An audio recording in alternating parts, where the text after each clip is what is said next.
நீ மட்டும் எப்படி என் மேல இவ்வளவு நம்பிக்கை? கோர்ட்டில் வந்து பார்த்தீங்கன்னா நம்ம ஆறுமுகத்துக்கு எதிராக ரிப்போர்ட் வந்துடுச்சு. ஆறுமுகம் வந்து குற்றவாளின்னு சொல்லிட்டு கோர்ட்லேயே வந்து சொல்கிறாங்க. 5 வருஷம் வந்து சிறை தண்டனை அப்படின்னு வந்து சொல்லிடுறாங்க. டக்குன்னு வந்து பார்த்திங்கன்னா நம்ம பைரவியோட என்ட்ரியாக இருக்குது. பைரவி வந்து யாரை கூட்டிகிட்டு வராங்க பார்த்தீங்கன்னா வள்ளியோட அவங்க பொண்ணை வந்து கூட்டிகிட்டு வராங்க. எல்லாருக்கும் வந்து ஒரே ஆச்சரியம். நம்ம வள்ளிக்கு வந்து செம ஷாக் ஆகுது. அப்புறம் வந்து பைரவி சொல்கிறாங்க, இது மாதிரி வந்து அவங்க சொல்கிறதெல்லாம் போய் நீங்கள் எதுவும் நம்பாதீங்க அப்படின்னு வந்து சொல்கிறாங்க. அப்போ வந்து ஜட்ஜ் கேட்குறாங்க, எது இருந்தாலும் நீங்கள் வந்து இங்கே வந்து பேசுங்க அப்படின்றாங்க. நீங்கள் சொல்கிறது போய் இருந்தால் அப்போ ஏன் ரிப்போர்ட் இது மாதிரி வருது அப்படின்னு வந்து சொல்லிட்டு கேட்குறாங்க. கண்டிப்பாக இதில் வந்து ஏதோ ஒரு குளறுபடி நடந்திருக்கு.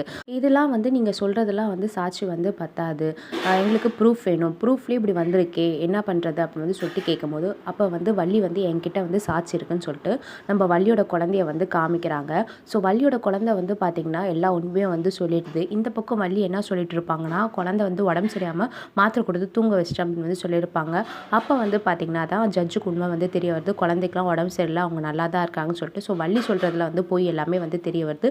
ஒரு வழியாக வந்து பார்த்திங்கன்னா நம்ம ஆறுமுகத்தை வந்து விடுதலை பண்ணிடுறாங்க. இந்த பக்கம் வந்து பார்த்திங்கன்னா நம்ம ஆறுமுகம் அவங்க மாமனார் அதாவது பைரவி அவங்க அப்பா வந்து ரொம்ப சந்தோஷப்படுறாங்க. அதுவும் வந்து பைரவி தான் பொண்ணு வந்து இவ்வளோ சப்போர்ட்டாக வந்து லாஸ்ட் இருக்கும் மாப்பிள்ளை கூட வந்து துணையாக இருந்தாலே மாப்பிள்ளை மேலே தப்பு இருக்காதுன்னு சொல்லிட்டு நினச்சி அது வந்து ரொம்ப பெருமைப்படுறாங்க.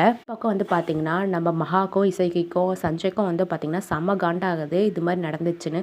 அன்னபூரணி இடத்துக்கு நம்ம வரலாம் நினச்சா, ஆனால் இந்த பைரவி எல்லாத்தையும் கெடுத்துட்டாளே அப்படின்னு வந்து சொல்லிட்டு நினைக்கிறாங்க.